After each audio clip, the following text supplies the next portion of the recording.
ఎలాంటి అనారోగ్య సమస్యలకైనా సిమ్టమ్స్ కాదు, రూట్ కాజ్ ని సరిచేయటం సెల్ హెల్త్ క్లినిక్ ప్రత్యేకత.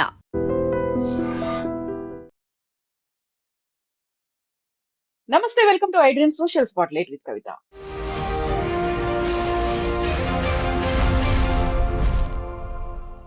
భారతదేశంలో సరికొత్తగా వినూత్న తరహా ఒక ట్రెండ్ మొదలైంది. యువత పార్టిసిపేట్ చేస్తున్నటువంటి ఒక ఉద్యమం లాంటి ఊపు అనేది కనిపిస్తోంది. గంటల వ్యవధిలోనే లక్షల సంఖ్యలో ఫాలోవర్లని సొంతం చేసుకున్నటువంటి కాక్రోచ్ జనతా పార్టీ ఇప్పుడు ఒక ప్రభంజనంలా కనిపిస్తోంది, సంచలనం సృష్టిస్తోంది. ఎందుకని ఇది జెన్జీ మూవ్మెంట్ గా అభివర్ణిస్తున్నారు? యువత ఎందుకు కాక్రోచ్ జనతా పార్టీ వైపు అట్రాక్ట్ అవుతున్నారు? మనతో పాటుగా ఉన్నారు foundation for democratic reforms founder doctor Jayaprakash Narayana గారు. సార్ నమస్తే. నమస్తే కవిత. సార్, మనం వెరీ రీసెంట్ గా తమిళనాడులో విజయ్ ఎన్నికకి సంబంధించి ఆయన సీఎం గా వచ్చినటువంటి దాన్నే మనం ఒక ప్రభంజనం లాగా అనుకున్నాము. యూత్ అంతా అటువైపు అట్రాక్ట్ అయ్యారు అనుకుంటే, అంతకు మించినటువంటి ఒక ట్రెండ్, ఒక ఉద్యమం లాగా ఉధృతంగా వ్యాప్తి చెందుతోంది కాక్రోచ్ జనతా పార్టీ గురించి. వాట్ ఎగ్జాక్ట్లీ ఇస్ హ్యాపెనింగ్ అంటే మీకు ఏమనిపిస్తోంది సార్ ఈ ట్రెండ్ చూస్తుంటే? కవిత, నేను చాలా కాలం నుంచి వాదిస్తున్నాను. ఆర్థికాభివృద్ధి కావాలి, కొంత జరుగుతోంది, కానీ నమూనా మారాలి. ఇంక్లూజివ్ గ్రోత్ అంటే ఈ దేశంలో ఉన్న కోట్లాది మంది యువత, సామాన్య కుటుంబాల నుంచి వచ్చిన యువత, వారికి ఫలితాలు అందేట్టుగా మా జీవితం బాగుపడుతుంది, మాకు మంచి నైపుణ్యం అన్నది, సంపాదించే శక్తి వస్తుంది, ఉపాధి అవకాశాలు మెరుగుపడుతున్నాయి, మరి కొన్ని సంవత్సరాలు కష్టపడితే మేము చాలా మంచి జీవితాన్ని నిర్వహించగలం నమ్మకాన్ని కలిగించే ఆర్థిక వ్యవస్థ కావాలి. మనకు ఆర్థిక ప్రగతి కనిపిస్తుంది, మౌలిక సదుపాయాల కల్పన జరుగుతోంది, జాతీయ స్థాయిలో ఆర్థిక క్రమశిక్షణ ఉన్నది, కొన్ని రాష్ట్రాల్లో ఉన్నది, ఆర్థిక ప్రగతి కనిపిస్తోంది. కానీ సామాన్యుల జీవితాలని విశేషంగా ప్రభావితం చేసేంత లేదు, ఇంక్లూజివ్ గ్రోత్ లేదు. దానివల్ల ఏమవుతుంది? ఓ పక్కనేమో ఆశలు పెరుగుతున్నాయి, social media, television, 24 hour TV, తర్వాత ఈ లైవ్ స్ట్రీమింగ్ ప్లాట్ఫామ్స్, వీటితో ఏంటంటే ఎంత అందమైన జీవితం సాధ్యమో కనిపిస్తుంది. పూర్వంలా కాదు. ప్రపంచంలో ఎక్కడేం జరిగినా కూడా మన కళ్ళకి వెంటనే మారుమూల పల్లెటూళ్ళలో ఉన్నా కూడా మనకి కనిపిస్తుంది, ఆశలు కనిపిస్తున్నాయి. కానీ అవకాశాలు ఆశలు తగ్గట్టుగా పెరగట్లా. అంచేత రాజకీయ అస్థిరత్వం, మరి సమాజంలో అశాంతి, ఆర్థికంగా ఇబ్బందులు అనివార్యం దీన్ని మార్చకపోతే. అందుకే చాలా కాలం నుంచి నేను వాదిస్తున్నాను, ఒకటి మంచి ప్రమాణాల పాఠశాల విద్య, అసలు స్కూల్ విద్య మంచి ప్రమాణాన్ని లేకపోతే, ఆ పిల్లల నైపుణ్యాన్ని పెంచకపోతే, మంచి ఆరోగ్యం, చిన్న పట్టణాల అభివృద్ధి, నగరాల్లో కాస్త జీవన ప్రమాణాలను పెంచడం, ట్రాఫిక్ కానీ పొల్యూషన్ కానీ, నా బతుకు భవిష్యత్తులో బాగుంటుంది విశ్వాసాన్ని కలిగించడం, కొంతమేరకన్నా చట్టబద్ధ పాలన, బడితో వాడిదే బరి కాకుండా, ఇవి కనీసం ఇది చేయకుండా మనం ప్రస్తుతం నమూనాన్ని కొనసాగిస్తే 30-40 కోట్లతో ఎలక్షన్లో పోటీ చేస్తున్నాం, డబ్బులు పంచుతున్నాం, తాత్కాలికమైన తేడాలతో మభ్య పెడుతున్నాం, మళ్ళీ ఎడాపెడ డబ్బులు సంపాదిస్తున్నాం, ఎందుకంటే డబ్బులు ఖర్చు పెట్టాం కాబట్టి, కొంత అభివృద్ధిని సాధిస్తున్నాం. కాబట్టి ఈ దేశంలో మనం గమనించినటువంటి అంతర్లీనంగా అసంతృప్తి గూడుకట్టున్నది. అందుకనే తమిళనాడు లాంటి రాష్ట్రంలో బాగా మిగతా రాష్ట్రాలతో పోలిస్తే అభివృద్ధి చెందుతున్న రాష్ట్రం, కాస్త వేగంగా అభివృద్ధి చెందుతుంది. అయినా కూడా ఈ అసంతృప్తి జ్వాలలు, యువతలు, జెన్జీ మీరు అన్నారే, ఆ జ్వాలలో ఒక అవకాశం దొరికినప్పుడు ఆ మార్గానికి వెళ్ళారు. కాబట్టి దేశం అంతా కూడా రాజకీయ పార్టీలు మేలుకోవాలి. ఆర్థికాభివృద్ధి కోసం గట్టిగా పాటుపడే పార్టీలేమో ఆర్థికాభివృద్ధి ఒక్కటే చాలదు, అందరినీ కలుపుకునే అభివృద్ధి కావాలి, నమూనా మార్చాలి. సంక్షేమమే పరమావధి అనుకునే పార్టీలు ప్రజలు బిచ్చగలడు కాదు, తాత్కాలికమైన సాయం చేయడం కాదు, దీర్ఘకాలంగా జీవితాలు బాగుపడాలంటే ఆర్థికాభివృద్ధి అందరినీ కలిగిపోయేటువంటిది కలవాలి చెప్పని రెండు పక్కల కూడా అన్ని పార్టీలు కలిసిపోవాలి. మనకేమవుతుందంటే రాజకీయం, అధికార క్రీడ మన మీడియాలో కానీ, మన సోషల్ మీడియాలో కానీ పొద్దున సాయంత్రం దాకా ఈ పార్టీ ఆ పార్టీ, అలా పక్షపాత రాజకీయ దృష్టితో చూడకుండా ఒక మౌలికమైనటువంటి ఆర్థిక సామాజిక సమస్య సమాజంలో ఉన్నది, దాన్ని అధిగమించగలం, దానికోసం ఏకాభిప్రాయం కావాలి. ఈ యువతలో ఉన్న ఎనర్జీని, ఈ ఆర్తిని మనం సరైన మార్గాన్ని మళ్లించాలి. సో ఇది ప్రాపర్ లైన్స్ లోనే వెళ్తోంది అనిపించింది అసలు మీ కాక్రోచ్ జనతా పార్టీ అనేది? జస్టిస్ సూర్యకాంత్ చేసినటువంటి వ్యాఖ్యల నేపథ్యంలో ఒకటి అప్పటికప్పుడు పుట్టినటువంటి పార్టీ, ఏఐతో తీసుకున్నారు, లేకుంటే కాన్వాతో జనరేట్ చేసుకున్నారు, సోషల్ మీడియా అకౌంట్స్ పెట్టుకున్నారు. బట్ దీన్ని మనం మెయిన్ స్ట్రీమ్ లో డైరెక్ట్ గా చూసేంత ఇన్వాల్వ్మెంట్ అనేది ఉంటుందా? అలాంటి రివల్యూషన్ తీసుకొస్తుంది అనిపిస్తుందా సార్? ముందు ప్రధాన న్యాయమూర్తి వ్యాఖ్యలను గురించి. అది అనుచితమైన వ్యాఖ్యలు, అదుపు తప్పిన వ్యాఖ్యలు, తొందరపాటుతో చేసిన వ్యాఖ్యలు. కొంతమంది ప్రైవేట్ సంభాషణలో నోటుకొచ్చినట్టు మాట్లాడతారు, ఆలోచన లేకుండా, ముందు చూపు లేకుండా, అన్ని అన్ని విషయాల్ని పరిగణలోకి తీసుకోకుండా, సమాజంలో సమన్వయం లేకుండా.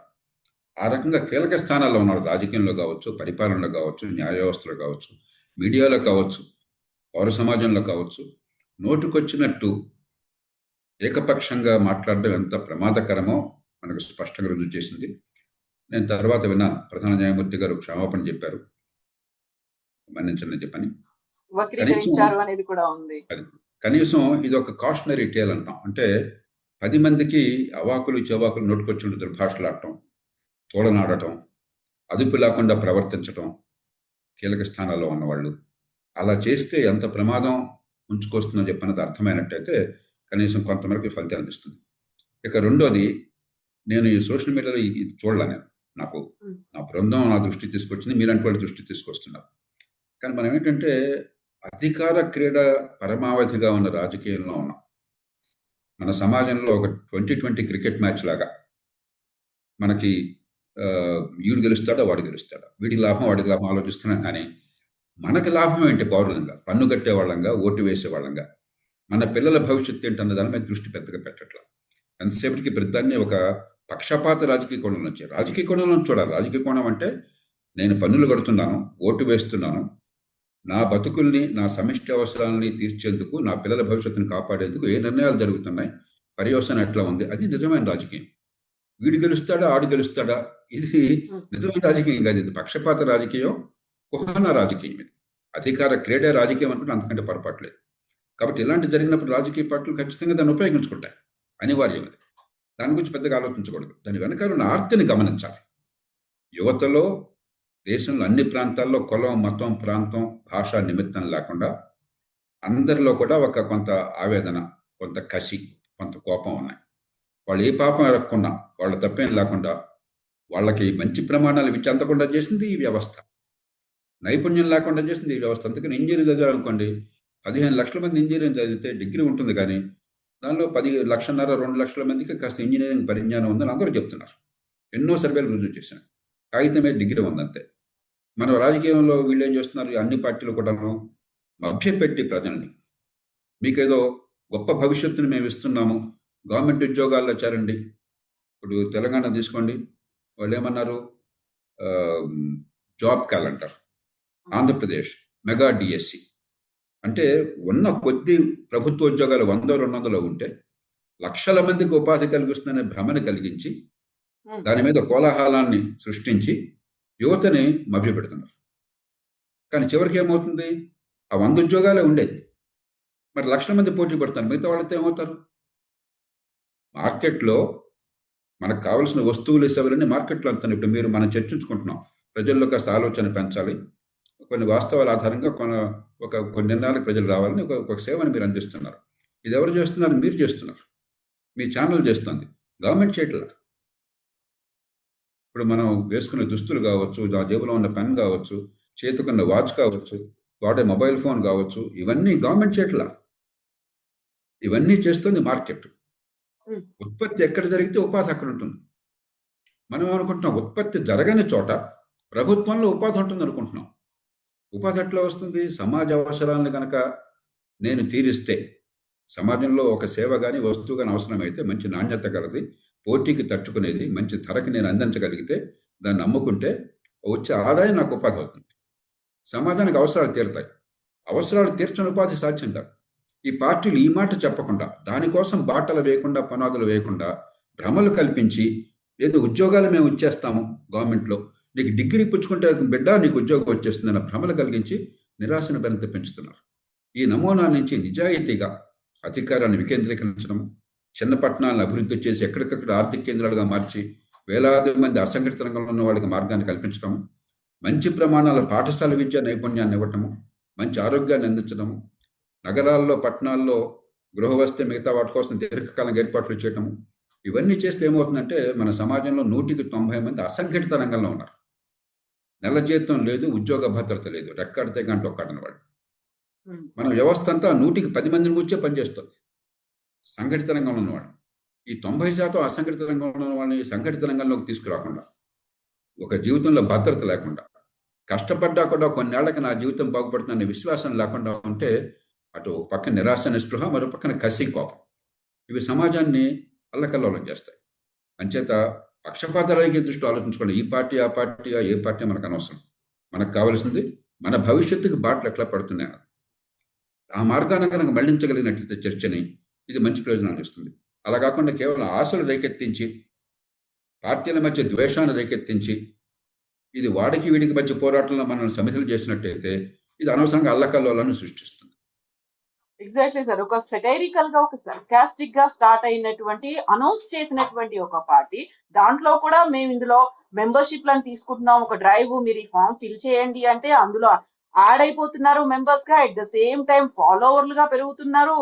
ట్విట్టర్ లో కావచ్చు, సబ్స్క్రైబర్స్ ఇవన్నీ ఇంతలా పెరిగిపోతున్నారు అంటే ఇక్కడ ప్రాపర్ గా వాళ్ళు ఇచ్చుకున్నటువంటి డెఫినేషన్ కూడా కనిపించట్లేదు. మీరు లేజీగా ఉండాలి, రోజుకు 10-12 గంటలు మొబైల్లో ఉండండి, మీరు యాక్టివ్ గా ఉండండి, క్వశ్చన్ చేయండి.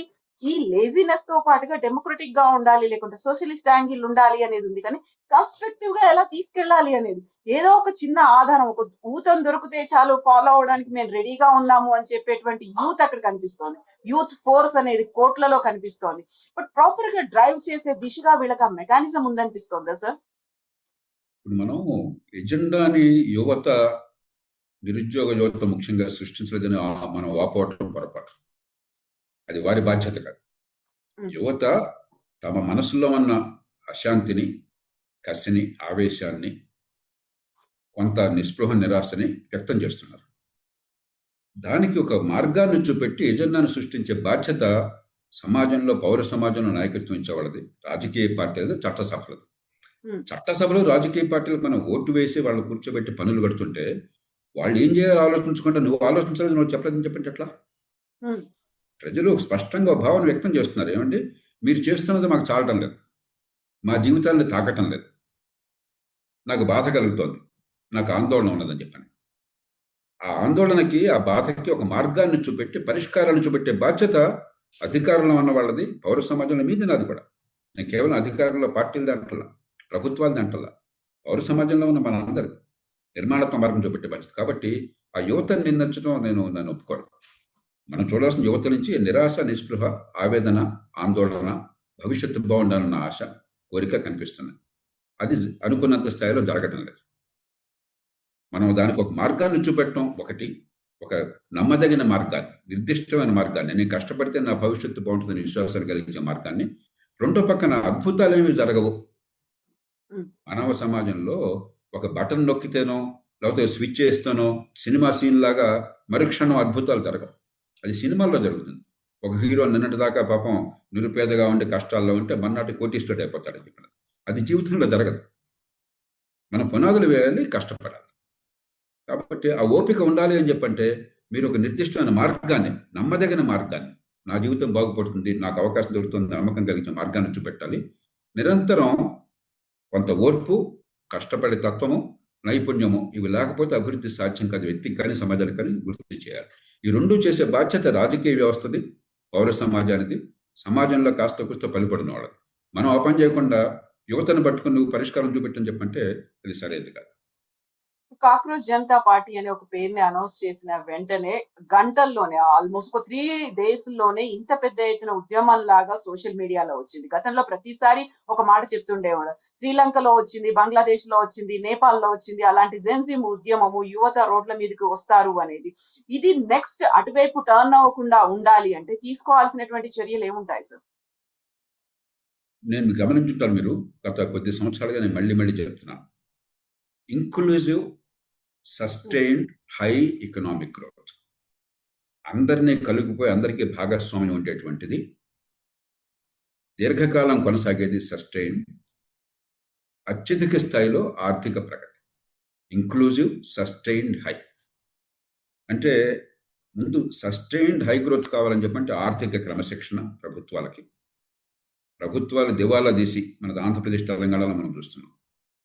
ఉన్న డబ్బంతా విచ్చలవిడిగా తాత్కాలికమైన అవసరాలకో, రాజకీయ అవసరాలకో, దుబారాకో ఖర్చు పెట్టేసి, రేపొద్దున డబ్బులు లేవని చేతులెత్తేసి పిల్లల మీద అప్పుల భారాన్ని పెంచి ఆస్తులు పెంచకుండా, నైపుణ్యాన్ని ఇవ్వకుండా, సంపాదించే శక్తిని ఇవ్వకుండా, ఉపాధి కల్పన చేయకుండా ఉంటే మొత్తం వ్యవస్థ గల్లంతైపోతుంది. రెండోది, మీరు ఏ కుటుంబమైనా చూడండి. ఏదో లాటరీలో లేకపోతే రియల్ ఎస్టేట్ పక్కన పెట్టేయండి. కానీ ఏ కుటుంబమైనా బాగుపడ్డారో ఒక తరం కాలంలో, ఉమ్, ఒక సామాన్య కుటుంబం నుంచి మధ్యతరగతి, మధ్యతరగతి యుగ మధ్యతరగతి ఎదిగారు అని చెప్పంటే నా కుటుంబంతో సహా ఏ కుటుంబం అయినా సరే. ఎక్కడ జరిగింది అది? మంచి ప్రమాణాల విద్య. అంటే ఊరికి ఉత్తుత్తి విద్య కాదు. 10th క్లాస్ ఇంటర్మీడియట్ పాస్ కావటం, 90% మార్కులు రావటం కాదు, ఉమ్, ఉమ్, డిగ్రీ కాగితం రావటం కాదు. నిజమైన నైపుణ్యం, నిజంగా ఉపయోగించే శక్తి, మనం తెలుసుకున్నదాన్ని ఉపయోగించే శక్తి సమాజంలో సమస్యల పరిష్కారం కోసం ఏ పిల్లలకు అబ్బిందో ఆ పిల్లలు ఆ కుటుంబాలు బాగుంటాయి. ఈ యువత ఏ పాపం ఎరగకుండా, యువత తప్పు కాదు అది, పిల్లల్ని స్కూళ్ళకి పంపిస్తున్నారు తల్లిదండ్రులు, ఆ పిల్లలు కష్టపడి బండి పుస్తకాలతో వెళ్తున్నారు, చదువుతున్నారు, రకరకాల కోచింగ్ ఇన్స్టిట్యూట్స్లో చేరుతున్నారు, చాలా స్ట్రెస్గా అనుభవిస్తున్నారు, చాలా ఒత్తిడికి గురవుతున్నారు. కానీ బట్టి పట్టడం, కాపీ కొట్టడం తప్ప పిల్లల మేధస్సు వికసించి నైపుణ్యాన్ని ఇచ్చే విద్య అందటం లేదు. సమాజంలో అందరికీ అవకాశం రావాలంటే అతి కీలకమైన అంశం. ఇప్పుడు చైనా లాంటి దేశం సాధించిన అంశం ఏంటంటే ప్రతి బిడ్డకి మంచి ప్రమాణాల విద్యా నైపుణ్యాన్ని 10-11 తరగతుల లోపల అందించారు. ఖచ్చితంగా ఆ మాట నేను స్పష్టంగా చెప్పగలను. మన దేశంలో 100కి 10-15 మందికి 20 మందికి అందుతుంది. ఆ 80 మంది సంగతి ఏమిటి? కాబట్టి వెంటనే యుద్ధ ప్రాతిపదికన చేయవలసింది ఉన్న డబ్బులతోనే, పెడుతున్న ఖర్చుతోనే మంచి ప్రమాణాల విద్యని, నైపుణ్యాన్ని ప్రతి బిడ్డకి, డబ్బులున్న బిడ్డలకు కాదు, ఇంటర్నేషనల్ స్కూల్స్కి వెళ్ళే వాళ్ళకి కాదు, ఖరీదైన ఫీజులు కట్టే స్కూళ్ళకు ఉన్న వాళ్ళకి కాదు, ప్రతి స్కూల్, గవర్నమెంట్ స్కూల్ కానీ ప్రైవేట్ స్కూల్ కానీ ప్రతి బిడ్డకి మంచి ప్రమాణాల విద్య, దేవుడిచ్చిన తెలివితేటలు ఉపయోగపడే విద్య. మంచి ఆరోగ్యానికి మన దేశంలో మంచి అవకాశాలు ఉన్నాయి తక్కువ ఖర్చుతో. కొన్ని అడపాదడపా చేస్తున్నాయి కానీ ఒక సమగ్రమైన విధానం లేదు. చిన్న పట్టణాల అభివృద్ధి. చిన్న పట్టణాలు లేకపోతే అంతా హైదరాబాదు, బెంగళూరు, ముంబై, చెన్నై అన్నట్టయితే ఎంతమంది రాగలరు ఇక్కడికి? ఇక్కడికి వచ్చిన వాళ్ళేమో జీవితంలో నరకం అనుభవిస్తున్నారు పాపం. సంపాదన, ఆదాయం తక్కువ ఉండి దూర ప్రాంతాల నుంచి ఒంటరిగా వచ్చి కుటుంబం కూడా లేకుండా రెక్కాడితే కానీ డొక్కాడక, రేపొద్దున ఒకరోజు పని లేకపోతే పస్తులుండి, ఒకరోజు జబ్బు చేస్తే సంక్షోభంలోకి వెళ్ళి, మరి ఎక్కడో దూరాన మారుమూల ఉంటూ రోజు 15-20 కిలోమీటర్లు అటు ఇటు ప్రయాణం చేస్తూ నరకం అనుభవిస్తున్నారు. ఇక్కడ రాలేని వాళ్ళు మరి అక్కడ ఆర్థికంగా అవకాశాలు కల్పించకపోతే ఎట్లాగా? కాబట్టి పెద్ద ఎత్తున చిన్న పట్టణాల అభివృద్ధి. ఎంతసేపు హైదరాబాద్ అభివృద్ధి అంటే నాకు ఇష్టం. నేను హైదరాబాద్ వాసిని. మనందరం హైదరాబాద్లో ఉన్నాం. ఇవాళ పేపర్లు చూస్తున్న మెట్రో సెకండ్ ఫేజ్ అన్నారు, మరొకటిన్నారు, ఏదో చేస్తారు, కొన్ని మంది బాగుంటాయి, కొన్ని బాగుండవు, పక్కన పెడదాం. ఇది వద్దని నేను అంటలే. కానీ మన దృష్టి చిన్న పట్టణాల మీద, 50,000 జనాభా, 30,000 జనాభా, 1,00,000 జనాభా లోపల ఉన్న వాటిని, అక్కడ మంచి మౌలిక సదుపాయాలు, ఆర్థిక అభివృద్ధికి ఏర్పాట్లు చేసి అక్కడ ఉపాధి కల్పన చేస్తే కోట్లాది మంది సామాన్య కుటుంబాలకి గౌరవప్రదమైన జీవితము, సంఘటిత రంగంలో స్థానం లభిస్తాయి. ఆ తర్వాత మహానగరాల్లో ఈ బతుకు నరకం కాకుండా వలస వచ్చిన వాళ్ళకి కానీ, పేదలకు కానీ, మధ్యతరగతికి కానీ, మనకి ట్రాఫిక్ కానీ, లేకపోతే పొల్యూషన్ కానీ, లేకపోతే మంచినీళ్ళు, మురుగునీటి పారుదల, వర్షం వస్తే వరదలు రాకుండా ఏర్పాటు చేయడం, ఇవి చేయడం. కొద్ది మేరకైనా చట్టబద్ధ పాలన. నిన్న మధ్య చూసాం, బడితున్నవాడిదే బర్రె, మరి సంపన్న కుటుంబంలో అధికారం ఉన్నవాడితే వాడికి ఏం జరుగుతున్న భావం ప్రజల్లో ప్రబలిపోయింది. ఇది వాస్తవం కూడా. అలా కాకుండా ఒక్కరోజు అద్భుతాలు చేయలేకపోయినా కూడా చట్టం అందరికీ సమానంగా ఉంటుంది, సామాన్యుడికి రక్షణ ఇస్తుందన్న విశ్వాసం కలిగించే ఏర్పాట్లు. ఇందుకోసం ప్రభుత్వాలు ఎన్నుకునేది. ఇవి చేయండి, వేగంగా చేయండి, పద్ధతి ప్రకారం చేయండి, ప్రజలు విశ్వసించతగ్గదిలో చేయండి. అప్పుడు ప్రజలకి ఇదిగో మీకు ఖచ్చితంగా ఒక రోడ్ మ్యాప్ అన్నది, మీ జీవితం రేపొద్దున అందంగా ఉంటుంది, ఒక్కరోజున అద్భుతాలు జరగవు. కష్టపడకుండా మన సమాజంలో, సంస్కృతిలో, మన ఇతిహాసాల్లో, మన నీతి కథల్లో చెప్పేది ఏమిటి? కష్టపడితే ఫలితం, కష్టే ఫలి అని చెప్పాను. కష్టపడితే ఫలితం వస్తుంది. ఇప్పుడు ప్రస్తుతం కష్టపడ్డా ఫలితం లేదన్న పరిస్థితి ఉన్నది. కాదు, ఫలితం వస్తుందని విశ్వాసాన్ని కలిగించండి. ఖచ్చితంగా మన సమాజంలో అద్భుతమైన విలువలు ఉన్నాయి. కాబట్టి ఈ పిల్లలే ఈ సమాజానికి గొప్ప ఆధారం అవుతారు. అంచేత మన ఎదురుగా బలమైన ఎజెండా ఉంది. దాని మీద అధికారంలో ఉన్నవాళ్ళు దృష్టి పెట్టలేదు, ప్రతిపక్షాలు దృష్టి పెట్టట్లా. అధికారంలో ఉన్నవాళ్ళు ఏదో మౌలిక సదుపాయాలు బాగా కల్పించండి, పెద్ద పెద్ద ప్రాజెక్టులు వేస్తాం, తీసుకురండి, ఆర్థిక అభివృద్ధికి బాటలు వేస్తాం, పెట్టుబడులు పెంచుతాం, సంతోషం, చాలా అవసరం. ఆర్థిక అభివృద్ధి ఖచ్చితంగా అవసరం. కానీ అది ఒక్కటే చాలా, అందరినీ కలుపుపోయే అభివృద్ధి కావాలి. ప్రతిపక్షాలు ఉన్న వాళ్ళు అన్నీ ఉచితంగా ఇస్తాం, అన్నీ ఫ్రీగా ఇచ్చేస్తాం. రెండు పక్కలా కూడా చాలా దూరదృష్టి లేకుండా ప్రవర్తన చేస్తున్నారు. దాని నుంచి బయటపడి ఒక ఏకాభిప్రాయం రావాలి. ఇంక్లూజివ్ గ్రోత్, అందరిని కలిగిపోయేటువంటి, అందరికి అవకాశాలను ఇచ్చేటువంటి, సమగ్రమైనటువంటి, వేగంగా జరిగేటువంటి, దీర్ఘకాలంగా నిలబడేటువంటి ఆర్థిక ప్రగతికి బాటలు వేసినట్టయితే ఖచ్చితంగా ఈ యువత ఈ దేశానికి ఒక గొప్ప వరం. డెమోగ్రాఫిక్ డివిడెండ్ అంటాం. ప్రపంచంలో ఏ దేశానికి లేని వరం మన దేశంలో ఉంది. పనిచేసే వయసులో ఉన్నవాళ్ళు అతి ఎక్కువ సంఖ్యలో ఉంది భారతదేశంలో. వాళ్ళని ఉపయోగించుకోకుండా మనం దుర్వినియోగం చేయడం ఈ సమాజం తప్పు, ఈ రాజకీయం పరిపాలన తప్పు. Sir thank you so much sir. ఎటువైపు వెళ్తుంది, ఎంతకాలం కొనసాగుతుంది అనేది. Thank you so much sir. Thank you. Thank you.